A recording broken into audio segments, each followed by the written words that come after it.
मुख्यमंत्री शीला दीक्षित अपना आपा खो बैठी है और तीनों नगर निगम के चुनाव में पराजय साफ दिखने से बौखलाहट कांग्रेस में आई है और इसलिए नरेंद्र मोदी को लेकर अनर्गल बयान वो दे रही है। उनको जनता ये नहीं पूछ रही है कि नरेंद्र मोदी कैसे अच्छे हैं या क्या काम कर रहे हैं। लोग ये पूछ रहे हैं कि सीडब्ल्यूजी घोटाले का पैसा कहाँ है, जो बाकी घोटाले हुए उसका जवाब क्या है, लोकायुक्त को डस्टबिन में फेंक दिया आपने, उसका जवाब क्या है, और पूरी तरह से दिल्ली की कानून व्यवस्था पूरी तरह से बिगड़ी है और महिलाओं को आना जाना भी शाम के बाद सुरक्षित नहीं लगता, इसका क्या जवाब है। लोगों के ये सवाल है और अपने किए पर वो कुछ बोल नहीं रही है और अगर बेतुकी बातें कोई करेंगे तो उसका क्या जवाब होगा। और इसलिए जनता ही अब 15 तारीख को उनको करारा जवाब देगी लोकतंत्र के माध्यम से।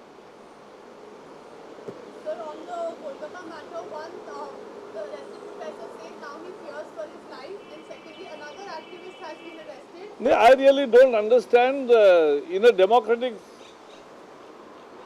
country, there is always a space for dissent.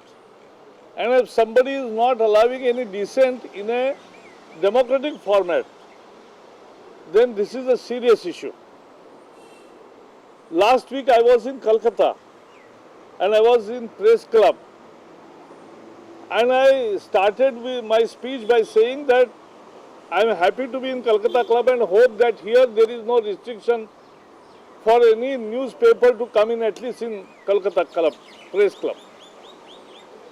What to read and what not to read is the reader's choice, cannot be the leader's choice. And that is why these types of antics, a fair caricature which is not defamation, we must develop the ability to tolerate. And this type of vindictive attitude will definitely turn many who were supporting the government into non-supporting the government. So this is, in a democracy, this is not good, and there has to be a space for dissent. ये जो कोलकाता में कोई cartoon करे उस पर पाबंदी, उसको गिरफ्तार, लाइब्रेरी में कौन से न्यूज़पेपर जाए उस पर भी प्रतिबंध, ये जो सारे काम हो रहे हैं वो ठीक नहीं है। लोकतंत्र में मुखालफत करने की भी एक आज़ादी होती है लोकतांत्रिक तरीके से और उस सीमा में।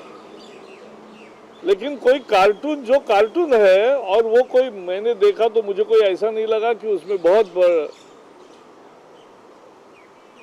बात है, तो इसलिए ऐसे पर भी कोई गिरफ्तारी वगैरह करेंगे तो ये ठीक नहीं है। पिछले सप्ताह, last week I was in Calcutta, पिछले सप्ताह मैं कलकत्ता में था और प्रेस क्लब में था, तो मैंने कहा कि मुझे उम्मीद है कि प्रेस क्लब में कम से कम सभी समाचार पत्र आ सकते होंगे, क्योंकि क्या पढ़ना क्या नहीं पढ़ना ये पाठक का पसंद होती है, ये नेता की पसंदी से नहीं होता है। और इसलिए लोकतंत्र में एक विरोध करने का एक मूल अधिकार है, शांतिपूर्ण तरीके से और लोकतांत्रिक मर्यादा में।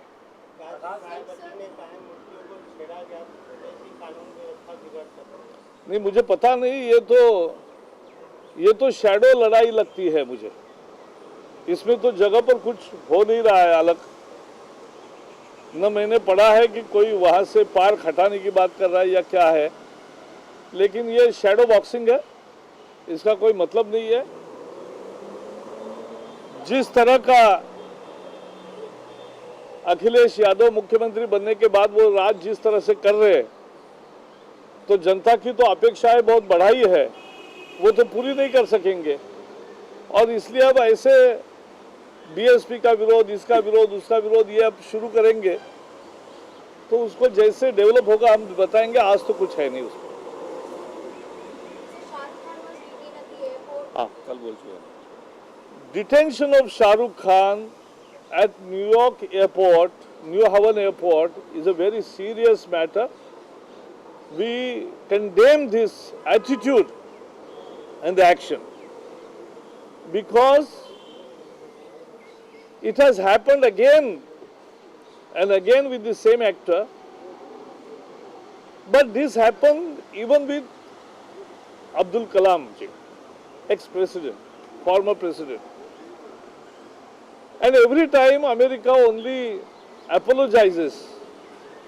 I think government has to take up matter very seriously and convey in the strongest possible way that this won't be tolerated.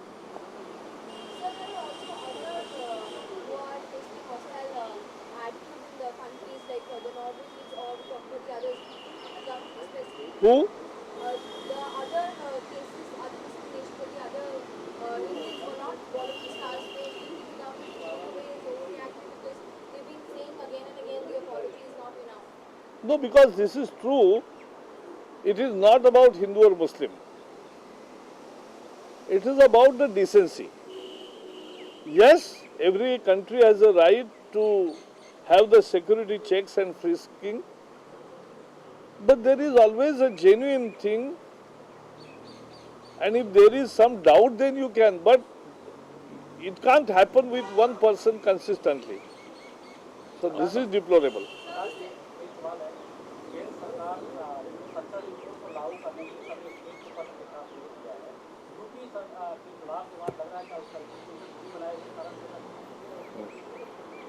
I have not gone through that in the communication. This is, let government say whatever it wants to say on the floor of the house, then we will give our reaction. Prakash ji, निर्मल बाबा पे बोल दीजिए। क्या है? निर्मल बाबा अपने आप को government कहते हैं और अभी हाल फिलहाल ही जो रिपोर्ट आई है कि उनके अकाउंट्स में 238 करोड़ रुपए से अधिक पैसा जमा हुआ है, अंधविश्वास को फैला रहे हैं, क्या रिएक्शन रहेगा? जो पुलिस का काम है वो पुलिस करे, हम तो अंधविश्वास में विश्वास रखते नहीं।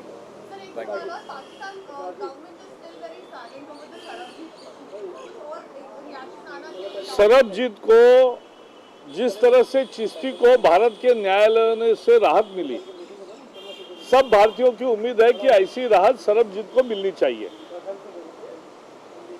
लेकिन बार बार ये कहने के बावजूद भी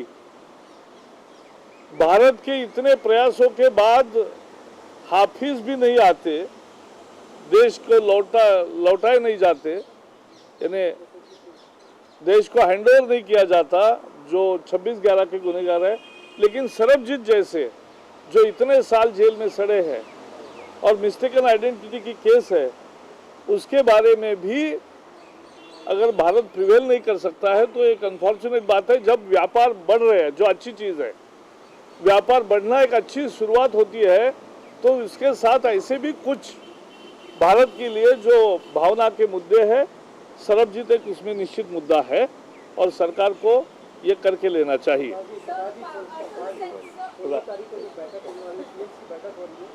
क्या लग रहा है कि जो सरकार का रवैया है, ACCC हो, GST हो, CST हो, आपको लग रहा है फेडरल स्ट्रक्चर पर सरकार गंभीर है? प्रधानमंत्री जी 16 तारीख को बैठक करने वाले हैं सभी राज्यों के मुख्यमंत्रियों की। एनसीटीसी की अलग बैठक होगी, लेकिन संघ राज्य प्रणाली पर जिस तरह से इस यूपीए सरकार ने चोट पहुंचाई है, देर से सरकार जागी है और लगातार विरोध का सामना करने के बाद इन्होंने ये बैठक बुलाई है। अच्छा होता कि हर विषय पे जो राज्यों के अधिकार के विषय है, उस पे कुछ कानून बनाने के पहले ही वो राज्यों को विश्वास में लेते। हमने ये भी देखा कपिल सिब्बल जी के मंत्रालय के उच्च शिक्षा के बारे में बहुत सारे बिल अभी इस सेशन में आने वाले हैं। उन सभी बिलों में भी यही बात है कि लगातार राज्यों के अधिकारों का हनन है और राज्यों से पूछा नहीं है। और इसलिए गुजरात के मुख्यमंत्री, ओडिशा के मुख्यमंत्री, बंगाल के मुख्यमंत्री और बाकी अन्य मुख्यमंत्री, तमिलनाडु के और बाकी लोगों ने जो आपत्तियां उठाई है वो बेहद महत्वपूर्ण है। और हमारे इतने सारे कानून जो विधानसभा ने पास किए हैं, ऐसा कैसा लोकतंत्र होगा कि जिसमें विधानसभा ने बनाए और पास किए कानूनों को सालों से मान्यता नहीं मिलेगी? ये बहुत ही अन्याय है। और मुझे लगता है ये सब विषयों पर खुलकर चर्चा होगी और अगर सरकार समझने के मूड में है तो वो समझेगी और अपनी चाल सुधारेगी। Sir, the center has in principle allowed FDI from Pakistan to come in. Do you think this is solicited trade war? Do you think this is going to raise more security? We always believe that trade with neighbors and all countries is always the best way forward, because trading is what is the need of the hour of the consumers on both sides, and that is what will be traded, and that trade is a good thing. No security concerns? With, as far as Pakistan is concerned or as far as China is concerned, as China's telephonic equipment and hacking efforts and everything, seeing that we have taken enough security measures and allowing or not allowing on the basis of the merit of the case, the same shall apply for Pakistan also. We hope that, and government has to be definitely concerned about the threats and the open channels being used by some undeserved elements. Sir, the party leadership had in principle said to promised Mr. Yediyurappa that he would retain this chief minister after some time, but the latest summons by the Lokaयुक्त, do you think that will... I hope you know more than me. Thank you. अरे एक पूछा नहीं, राहुल गांधी बोला ना मैं ब्राह्मण हूँ।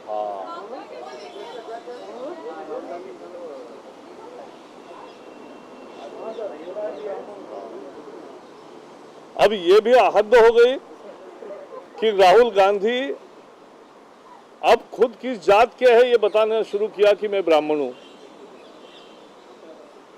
कांग्रेस का जनाधार समाप्त होते ही इतना धीरज खो चुके हैं कि चुनाव में उन्होंने मजहब के आधार पर आरक्षण का बात करके मजहबी राजनीति की और चुनाव के दरमियान सैम पिट्रोडा की भी जाति बताई। अब सैम पिट्रोडा अपने काम से मशहूर है और देश उनको चाहता है, अब उनकी जात बताने की क्या जरूरत थी?